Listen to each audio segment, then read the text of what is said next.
أعوذ بالله السميع العليم من الشيطان اللعين الرجيم. بسم الله الرحمن الرحيم. الحمد لله الذي هدانا لهذا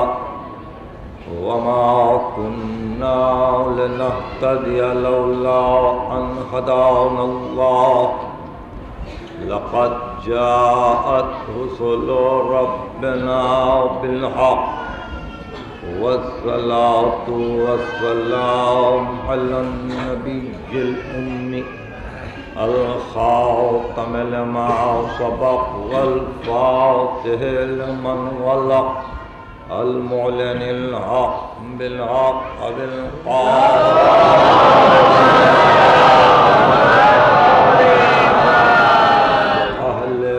الطيبين الطاهرين المعصومين المظلومين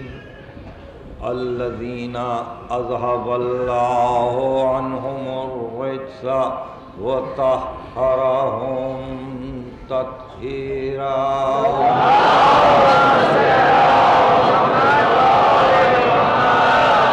أما بعد فقد قال الله سبحانه وتعالى في محكم كتابه الحكيم: يعلمون ظاهرا من الحياة الدنيا وهم عن الآخرة هم غافلون. صلی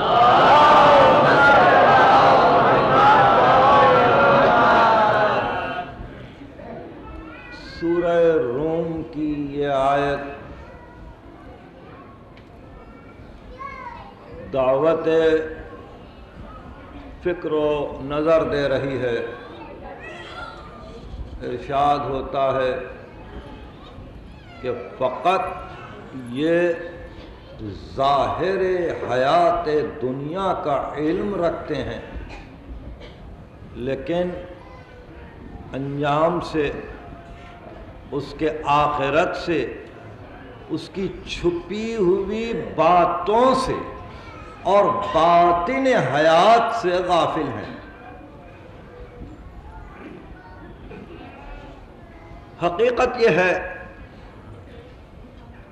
کہ کائنات کا ذرہ ذرہ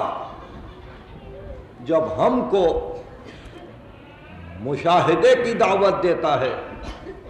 تو ہر ذرے کا وجود اعلان کرتا ہے کہ اس میں کچھ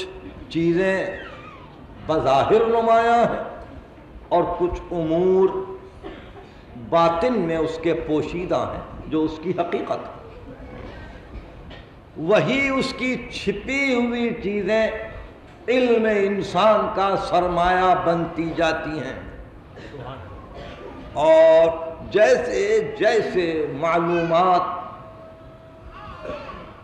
ان چھپی ہوئی چیزوں تک پہنچتے ہیں تو انسان کے علوم میں ایک ترقی اور علوم میں ایک انضباط کی کیفیت پیدا ہوتی ہے اور انسان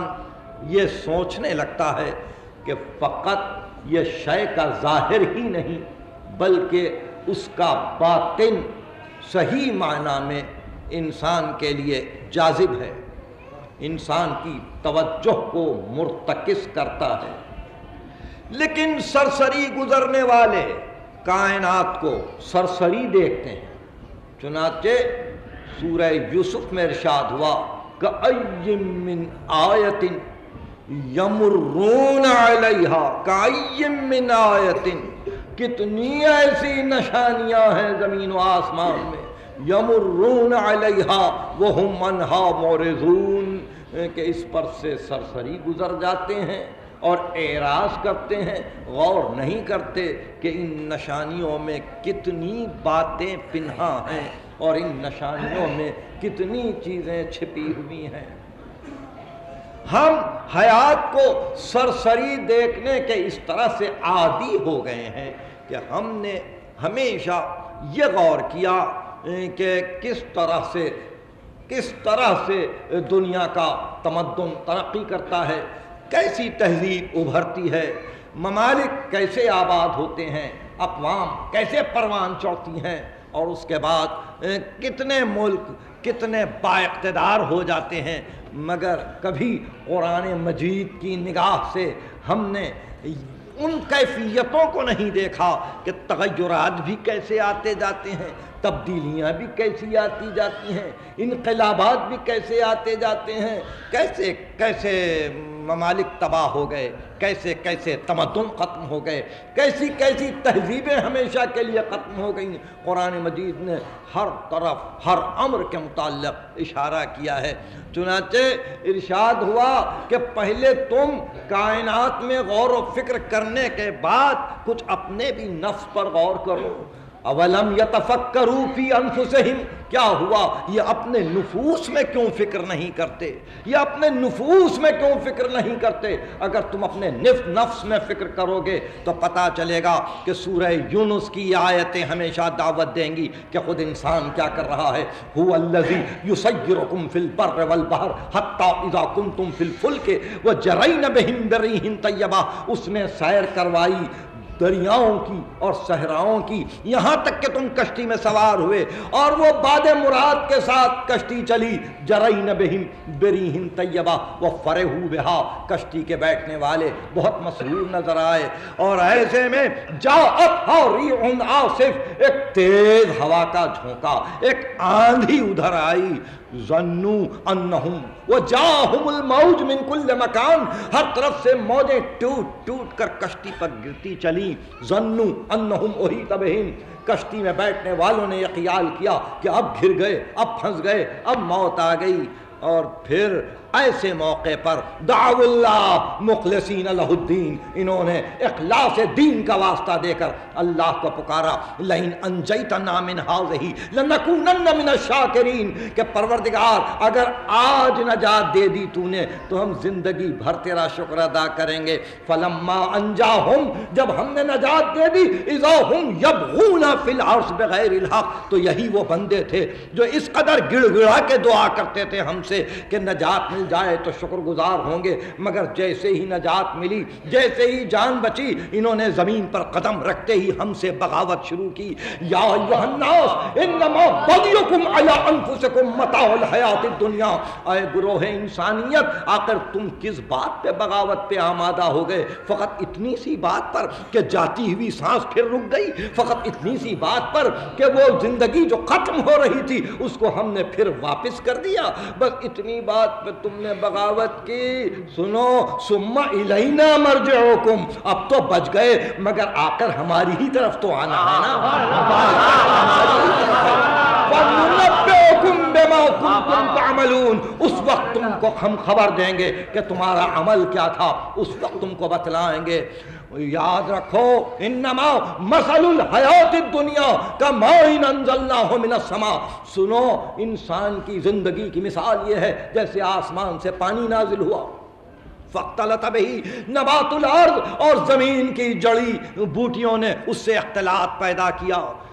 فاختلط بہ نبات الارض مما یاکل الناس والانعام، اور اسی سے انسانوں کی غذا تیار ہوئی، حیوانوں کی غذا تیار ہوئی، حتی اذا اخذت الارض زخرفها وزینت، یہاں تک کہ زمین سرخیز ہوئی، سرسبز ہوئی، شاداب ہوئی، وظن اہلها انہم قادرون علیہا، اور زمین کے مالک نے یہ سمجھا یہ میری کوشش کا نتیجہ ہے، یہ میری سعی کا نتیجہ ہے اور ہم اس کے قادر ہیں۔ اتاہا امرنا لیلا ونہارا، ہمارا حکم کبھی رات میں آیا کبھی دن میں آیا، فجعلناہا حصیدا، ہم نے جلا کے خاک کر دیا، جلا کے خاک کر دیا، کأن لم تغن بالامس، جیسے وہاں کل کچھ تھا ہی نہیں، کذالک نفصل الآیات لقوم یتفکرون، ہم اس طرح آیتوں کو بیان کرتے ہیں اس قوم کے لیے جو فکر سے کام لے،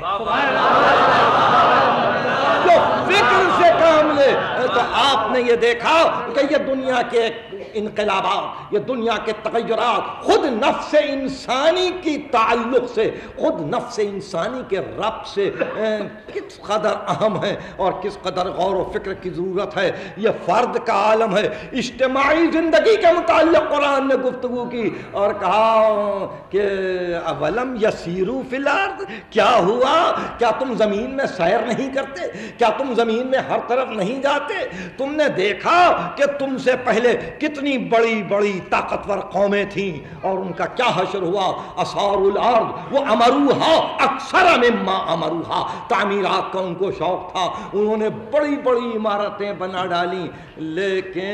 لیکن وہ وقت بھی آیا جب کہ نہ عمارتیں رہیں، نہ ان کے بنائے ہوئے مکانات رہے، نہ ان کی بسائے ہوئے مساکن رہے۔ اور اس کے بعد سورہ دخان میں ارشاد ہوتا ہے کم ترکو من جنات وعیون وزروع ومقام کریم ونعمت کانوا فیہا فاکہین۔ ارے مرنے والے کیا کیا چھوڑ گئے، کیسے کیسے مکان، کیسی کیسی زراعتیں، کیسی کیسی نعمتیں، کیسے کیسے باغات چھوڑ گئے۔ کذالک، ہاں یہی ہوا، وَأَوْرَثْنَاهَا قَوْمًا آخَرِينَ، ہم نے دوسری قوم کو ان کا وارث بنا دیا، ہم نے دوسری قوم کو ان کا وارث بنا دیا۔ تو یاد رکھو کہ دنیا میں تغیر ہر آن ہے، ہر لحظہ ہے، کبھی کسی تہذیب پر، کبھی کسی تمدن پر انسان نہ غرور کرے، نہ اترائے، نہ یہ سمجھے کہ یہ سب کچھ باقی رہنے کے لیے ہے۔ کچھ نہیں، کچھ نہیں، فقط نقش و نگارے دیواریں شکستہ رہ جاتے ہیں۔ اور اس طرح سے انسان یہ محسوس کرتا ہے کہ یہ آثار قدیمہ ہیں گزشتہ تہذیبوں کے۔ الم تری کیف فعل ربک بعاد، سورہ فجر، تم نے دیکھا کہ قوم عاد کے ساتھ کیا ہوا، قوم عاد کے ساتھ کیا ہوا۔ ارم ذات العماد، وہ ستون والی بہشتیں، ان کا حشر کیا ہوا، کیسے کیسے مکانات تھے۔ التی لم تخلق مثلها فی البلاد، ایسا تمدن، ایسی تہذیب، ایسے مکانات کے اس طرح کے مکانات کبھی نہیں بنائے گئے تھے۔ وہ سمود الذین جابوا الصخر بالواد، وہ قوم سمود جو پہاڑوں کو کاٹ کاٹ کے رہنے کے لیے مکان بناتی تھی۔ وہ فرعون ذی الاوتاد الذین طغوا فی البلاد واکثروا فیہا الفساد، اور فرعون وہ صاحب اوتاد کہ جس نے زمین میں فساد کو عام کر دیا تھا۔ فصب علیہم ربک صوت عذاب، مگر تیرے رب نے امتحان کے بعد ایک ایسا عذاب کا تعزیہ نہ لگایا کہ ساری قومیں نیست و نابود ہو کے رہ گئیں۔ تو یاد رکھو زمان و مکان ہماری نگاہوں میں ہے، نگاہ قدرت میں نہ زمان ہے نہ مکان ہے۔ وہاں یہ نہیں ہے کہ کتنے طویل عرصے کے لیے کون رہتا ہے اور کتنے طویل عرصے کے لیے کس کا تمدن کام کرتا ہے۔ بالکل اسی حالت پر جب انسان انجام پہ غور کرتا ہے، جب انسان باطن پہ غور کرتا ہے، جب حقیقت حیات پہ غور کرتا ہے، تو وہ یہ محسوس کرتا ہے کہ اس کا مقصد حیات کچھ اور ہے، اس کا مقصد حیات کچھ اور ہے۔ یہی نہیں کہ ایک آیا اور ایک گیا، یہی نہیں کہ وہ اپنی خودی سے آیا اور اپنی خودی سے مر گیا، نہیں۔ اگر فکر کا آغاز مادے سے شروع ہوتا ہے تو فکر جا کے مادے پہ ختم ہو جاتی ہے، اور اگر نہیں کسی کے حکم سے آیا ہے تو کسی کے حکم پر جانا ہے، اور کسی کے حکم پر چلتے ہوئے اس کے قانون کی تعمیل کرتے ہوئے اس کی بارگاہ میں پہنچنا ہے، تاکہ پرسش ہو کہ کتنی حکم کی تعمیل ہوئی اور کہاں تک حکم کی تعمیل نہ ہو سکی۔ وہ انسان جو عاقبت بھی ہوتے ہیں، وہ انسان جو انجام شناس ہوتے ہیں، وہ جو حقیقت مقصد حیات کو جانتے ہیں، وہ ظاہری تزئین دنیا میں نہیں الجھتے۔ ان کے لیے یہ بات نہیں ہوتی کہ کون کتنا اقتدار رکھتا ہے، کون کتنا اثر رکھتا ہے۔ ان کی نگاہوں میں تو بندگی رہتی ہے کہ ہم نے اپنے فریضے کو کہاں تک ادا کیا، ہم نے اپنے مقصد حیات کو کہاں تک ادا کیا۔ یہ وہ انسان ہوتے ہیں جو ذاتی مفادات سے بلند ہوتے ہیں، یہ وہ انسان ہوتے ہیں جو شخصی میلانات و رجحانات کا شکار نہیں ہوتے، یہ وہ انسان ہوتے ہیں کہ جن کو طویل استبداد کبھی ان کی راہ سے ہٹا نہیں سکتا۔ طویل استبداد کا زمانہ ان کو ان کی راہ سے ہٹا نہیں سکتا۔ اور ایسے ہی انسانوں میں حقیقت اشیاء پر غور کرنے والا جو بار بار یہ کہہ رہا تھا ارنا الاشیاء کما ہی، مجھے اشیاء کی حقیقت کو دکھلا، وہ احمد مصطفیٰ محمد مصطفیٰ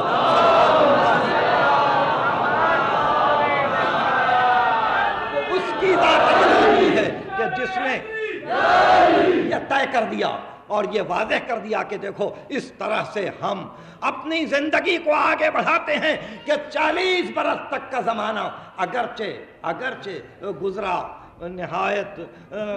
خاموشی کے ساتھ قبل نبوت، مگر بعد نبوت بھی 12 برس بڑے تکلیف کے گزرے۔ 11 برس کی مدنی زندگی کا یہ عالم تھا کہ پیغمبر کا ہر دقیقہ قدر کا دقیقہ تھا، اور ہر آن یہی چاہ رہے تھے کہ مقصد حیات حاصل ہو اور انسانیت مرضی الہی پر چلنے کی عادی ہو جائے۔ اور پھر یہ واضح کر دیا دنیا کو کہ دیکھو جن چیزوں کو پہنچا رہا ہوں ان کا جاننا اور ان کا سمجھنا ضروری ہے۔ اللہ نے ایسے انسان کو جو کائنات کی حقیقت کو جان رہا تھا حیات عقلی عطا کر دی، حیات باطن عطا کر دی، حیات روحی عطا کر دی۔ تو وہ حیات ملی کہ عظام اللہ کے ساتھ اس کا نام آیا، وہ حیات ملی کہ درود میں جب اس کا نام آیا تو پتا چلا کہ ذات واجب خود اس کی ذات پر درود بھیجتا ہے، وہ حیات ملی کہ نماز میں تشہد اس کی فضیلت کا قصیدہ بن گیا، اور اس کے بعد ایسا پتا چلا کہ اس کو اللہ نے حیات عقلی ہمیشگی کے لیے عطا کی۔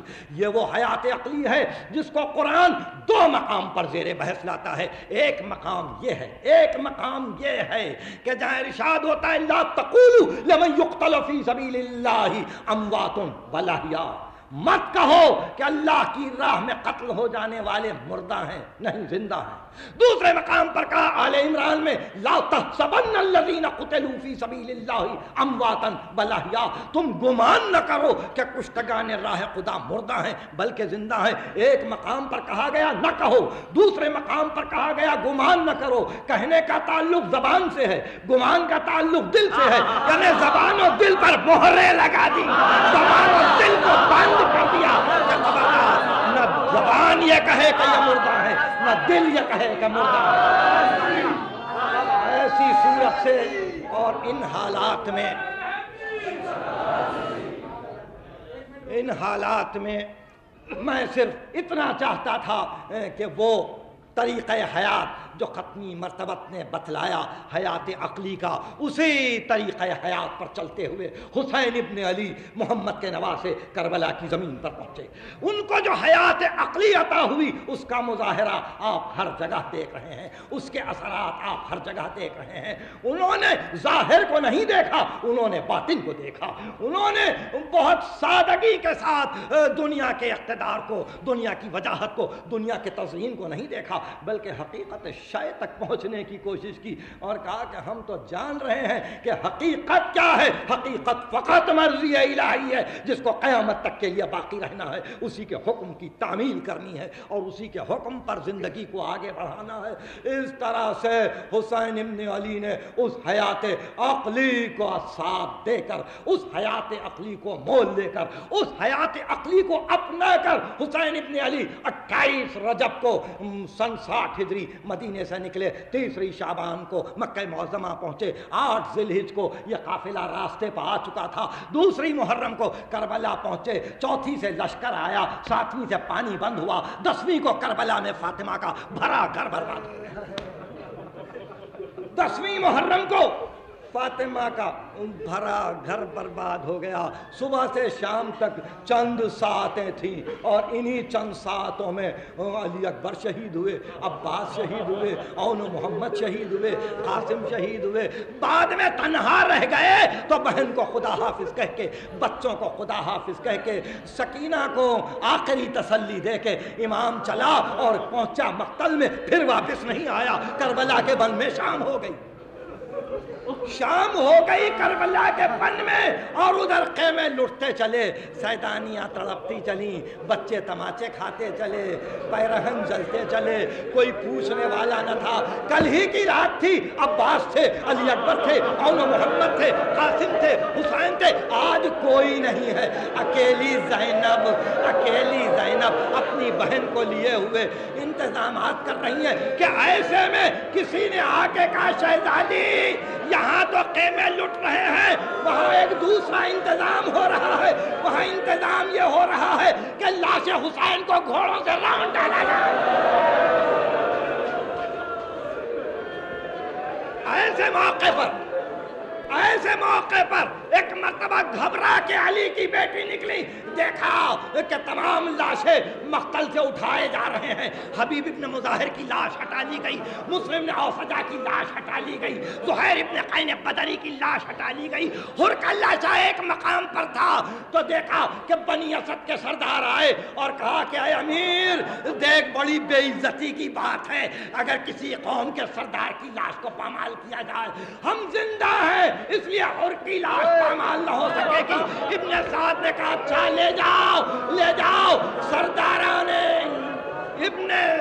اسد، بنی اسد کے فوج کے سردار بے اختیار ہر کی لاش کو لیے ہوئے کاندھوں پر چلے، یہ کہتے ہوئے چلے کہ جس کا وارث زندہ ہوتا ہے اس کی لاش پامال نہیں ہوتی۔ This program is the sole property of Pakistan Broadcasting Corporation, Islamabad. Piracy in this regard is illegal.